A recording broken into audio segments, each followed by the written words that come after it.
Hey, it's Jeannie, and today I'm sharing 4 different cards that I created using Erin Creative's new hot foil plates. I'm using the arrows, the heart deco, checkered, classic stripes, and the high sentiment hot foil and die set. So she has a ton of plates that are releasing in this release, and I'm sharing with you the process of hot foiling.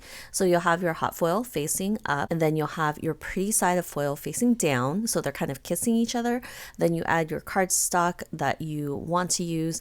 You'll add the plate on top, set that timer. I did a little higher heat because this is such a solid foil plate that I just wanted to make sure that it got all the heat everywhere.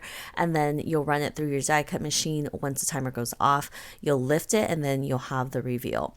The reveal is my favorite part of hot foiling, mainly because it is so cool and so pretty, and any leftover foil that you have, Erin Creative also has a solid foil plate that you can use with it, so you will not be wasting your pieces of foil. So I'm going to go through and hot foil all the different plates that I have. I hot foil a total of 4, and I use different combinations. So I use it with the holographic cardstock that she carries, the glossy black cardstock. I also use hammermill white cardstock because it's super smooth. And then I'll go ahead and hot foil some of the sentiments. So I'm going to go and hot foil a handful of them. I didn't want to hot foil everything, and I am just using it on black and white cardstock. They just foil so pretty, especially on the glossy paper. It's just so nice. And then I'll use the coordinating dies to cut those out. There's just so many of them, and they're all versions of hi, so not everyone says hi. There's hello, hiya, hi y'all, howdy.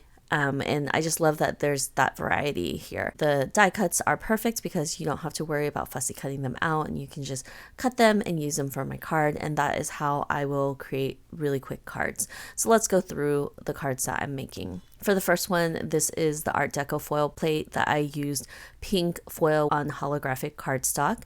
And then I decided that I wanted to incorporate some more pink. So I pulled a piece of pink cardstock. It kind of matches the foil. It doesn't have to be exact, but it works. And then because I'm using the sentiment that is gold on black, I decided to add a stripe of gold cardstock. This is also something that she carries in her store. And then I'm going to go ahead and glue that down. And I think it brings all the colors together and nothing looks out of place. Then you have your first card. For my second card, it's going to be super simple. I have this die that Erin has in her shop as well. It is called the A2 rounded accent die. It cuts a cool shape, and I decided to mount it onto her gold cardstock. I thought it was just really pretty. It matches the sentiment gold, even though I don't think it's 100% matchy, but it works.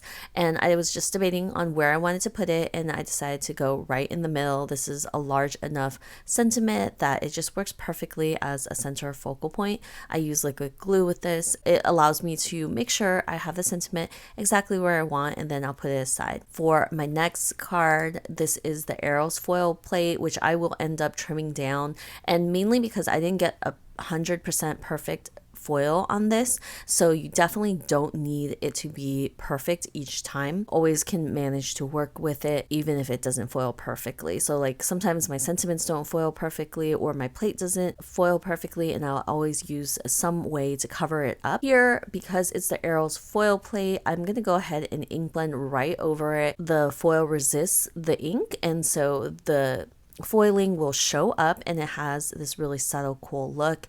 And then I went in one time with my ink blending, and you can see that it was kind of choppy. There were a lot of white spaces. Then I'll go in a second time with a heavier hand just to make sure I get a really good blend. I went ahead and trimmed that down because I had some imperfect areas. And then I am going to place it on top of black glossy cardstock, then add my sentiment, and it all comes together so quickly. I kind of paused about mixing this holographic foil color with my gold sentiment on black. For my last card, I had the most trouble with this one only because I really didn't know what to do with it. I debated whether I wanted to add a die cut right behind the sentiment or not, and in the end I decided to trim the classic stripes panel down and then mount it on gold cardstock. I decided to do a bit of ink blending just so it wasn't so white. Like personally, my card making, I don't have a lot of white space on my cards, mainly because I love color. I find it kind of empty when when it's only white space, usually I'll just try to add color wherever I can. So I'm just inking this up as much as I want. I really want it concentrated in the middle. And if you have any like imperfections with your blending, you can cover it up with the sentiment. And that's what I did. So I glued down the sentiment. I didn't love it because it's so hard to read on camera, and I decided that, you know, just even in person it's kind of hard to read because there's just so much white and it doesn't really stand out, that I decided to ink blend right on top of it. So yeah, that's it for these 4 cards. They're so fun and easy to put together, and if you're interested in these foil plates, please check out Erin Lee Creative Shop, and I will see you guys next time with another video. Bye.